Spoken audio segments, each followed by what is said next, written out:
അപ്പോൾ നമ്മുടെ വീട്ടിൽ നമ്മൾ വെക്കാൻ വേണ്ടി പോകുന്ന ഇൻ്റർനെറ്റ് മെഷ് എടുക്കണോ അതോ സാധാരണ റൗട്ടറാണോ നമുക്ക് ആവശ്യം എന്നുള്ള കാര്യം ഈ ഒരു വീഡിയോയിലൂടെ നിങ്ങൾക്ക് മനസ്സിലാവും. വളരെ സിമ്പിളായിട്ട് ഞാൻ നിങ്ങൾക്ക് ആ ഒരു കാര്യം പറഞ്ഞുതരാം.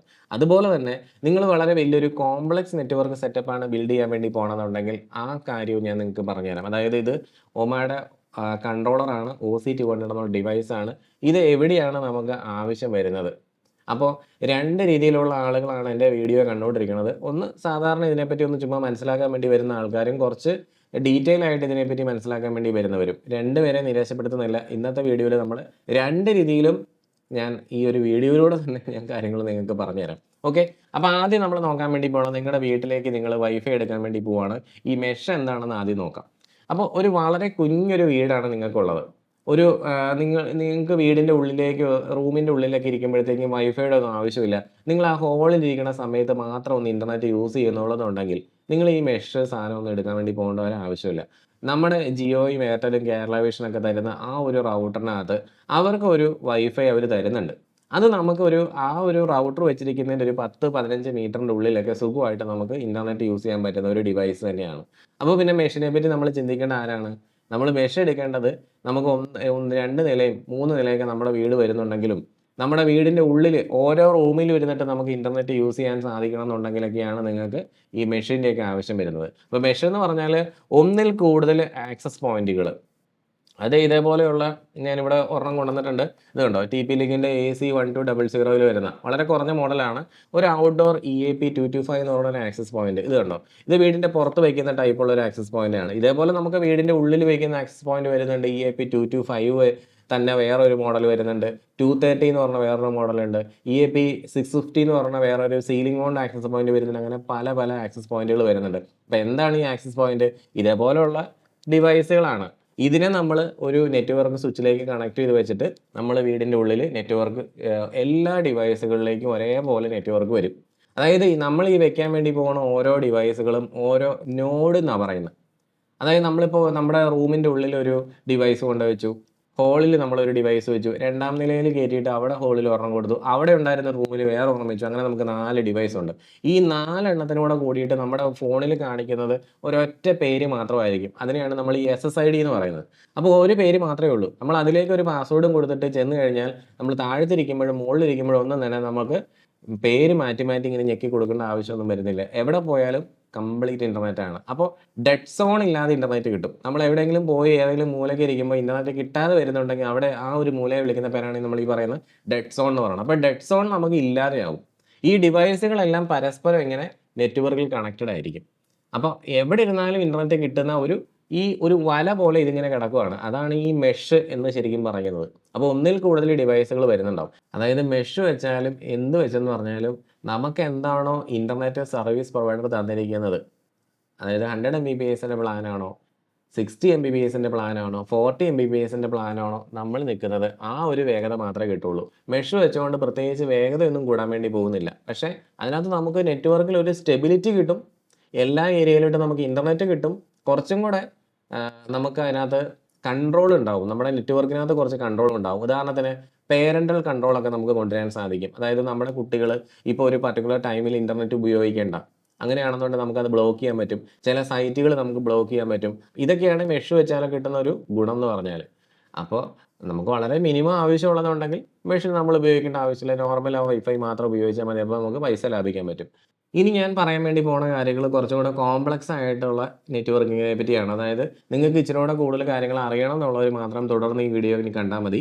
ഇത് TP-Linkൻ്റെ OC200 എന്നുള്ളൊരു ഹാർഡ്വെയർ കൺട്രോളറാണ്. ഇതുപോലെ തന്നെ TP-Linkന് ഈ OC300 എന്ന് പറയുന്ന മറ്റൊരു ഹാർഡ്വെയർ കൺട്രോളറും വരുന്നുണ്ട്.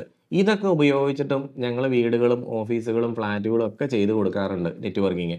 അപ്പോൾ ഇതൊക്കെ എവിടെയാണ് ഉപയോഗപ്പെടുന്നത് എന്നുള്ള കാര്യം കൂടെ ഞാൻ നിങ്ങൾക്ക് പറഞ്ഞുതരാം. ഇപ്പം ഞാൻ ഇതിൻ്റെ ഒരു പരസ്യമൊന്നും അല്ല ഇവിടെ പറയാൻ വേണ്ടി പോണത്. ഇതങ്ങനെ പരസ്യത്തിന് വേണ്ടിയിട്ടുള്ളൊരു സാധനമൊന്നുമല്ല. നെറ്റ്വർക്ക് സെറ്റപ്പ് ചെയ്യുന്ന ഒരു ഉപകരണം, അത്രേ ഉള്ളൂ. അപ്പോൾ അത് എവിടെയാണ് ഉപയോഗിക്കണമെന്ന് ഞാൻ ഇവിടെ പറയാൻ വേണ്ടി പോകുന്നത്. ഒരു വലിയൊരു വീട് നിങ്ങൾ സങ്കല്പിക്കുക. അവിടെ നമ്മളൊരു 15ഓളം IP ക്യാമറകൾ വെച്ചിട്ടുണ്ട്. അവിടെ ഓട്ടോമേഷന് വേണ്ടിയിട്ട് വരുന്ന സ്വിച്ചസും കാര്യങ്ങളെല്ലാം വരുന്നുണ്ട്. അതുപോലെ നമ്മൾ ഇൻട്രൂഷൻ അലാം സിസ്റ്റത്തിൻ്റെ കാര്യങ്ങളെല്ലാം ചെയ്തിട്ടുണ്ട്. അതുപോലെ തന്നെ ആ വീട്ടിൽ 2 വൈഫൈ നെറ്റ്വർക്ക് നമ്മൾ കോൺഫിഗർ ചെയ്ത് കൊടുത്തിട്ടുണ്ട്. ഒന്ന് ആ വീട്ടിലുള്ള ആളുകൾക്കും, 2 വീട്ടിലേക്ക് വരുന്ന ഗസ്റ്റുകൾക്കും. അപ്പോൾ ഗസ്റ്റ് ഗസ്റ്റിന് വേണ്ടി പ്രത്യേകം യൂസർ ഐഡിയും പാസ്വേഡാണ് നമ്മൾ കൊടുത്തേക്കണേ. നമ്മുടെ വീട്ടിലുള്ളവർക്ക് പ്രത്യേകം യൂസർ ഐഡിയും പാസ്വേഡും കൊടുത്തിട്ടുണ്ട്. ഈ ഗസ്റ്റ് വരുന്ന ആളുകൾക്ക് അവരുടെ അതായത് ആ വീട്ടിലുള്ള ആളുകളുടെ വൈഫൈ നെറ്റ്വർക്ക് അവർ യൂസ് ചെയ്താലും അവിടെ ഇരിക്കുന്ന ലാപ്ടോപ്പ്, കമ്പ്യൂട്ടർ, അതുപോലെ തന്നെ ക്യാമറ ഇതൊന്നും അവർക്ക് ആക്സസ് ചെയ്യാൻ വേണ്ടിയിട്ടുള്ള റൈറ്റ് ഉണ്ടാവരുത്. അവർ ജസ്റ്റ് ആ ഇൻ്റർനെറ്റ് മാത്രം ഉപയോഗിച്ചാൽ മതി. ഇനി ചില സാഹചര്യങ്ങളിൽ അവർക്ക് വളരെ മിനിമം സ്പീഡിൽ മാത്രം ഇൻ്റർനെറ്റ് എടുത്താൽ മതി എന്നുണ്ടെങ്കിൽ അങ്ങനെ ചെയ്യാം.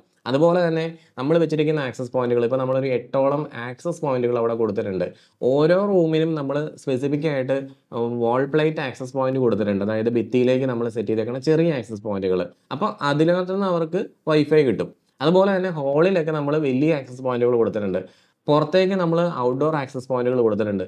ഇങ്ങനെ ഒരു 8ഓളം ആക്സസ് പോയിന്റുകൾ വരുമ്പോഴത്തേക്കും ഇതെല്ലാം സെൻട്രലൈസ്ഡ് ആയിട്ട് മാനേജ് ചെയ്യണം. അതുപോലെ തന്നെ ഈ ആക്സസ് പോയിന്റുകളൊന്നും ഒരു പർട്ടിക്കുലർ ടൈം കഴിയുമ്പോഴത്തേക്കും വർക്ക് ആവേണ്ട ആവശ്യമില്ല.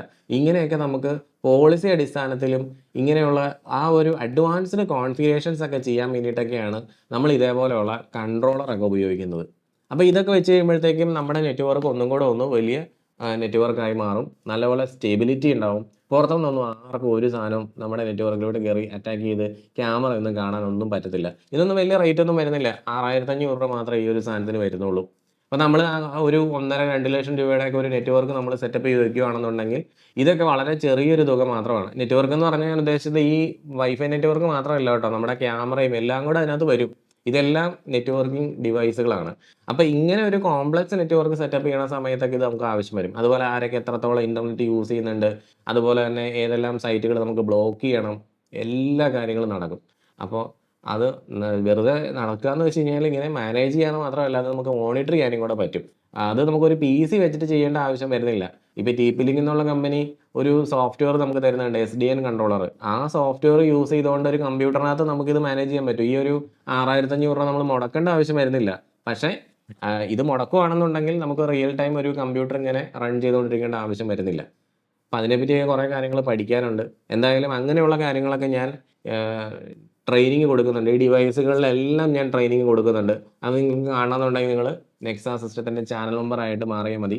3 കാറ്റഗറി ആയിട്ടാണ് ചാനൽ മെമ്പർ വീഡിയോസ് ഞാൻ പോസ്റ്റ് ചെയ്തുകൊണ്ടിരിക്കുന്നത്.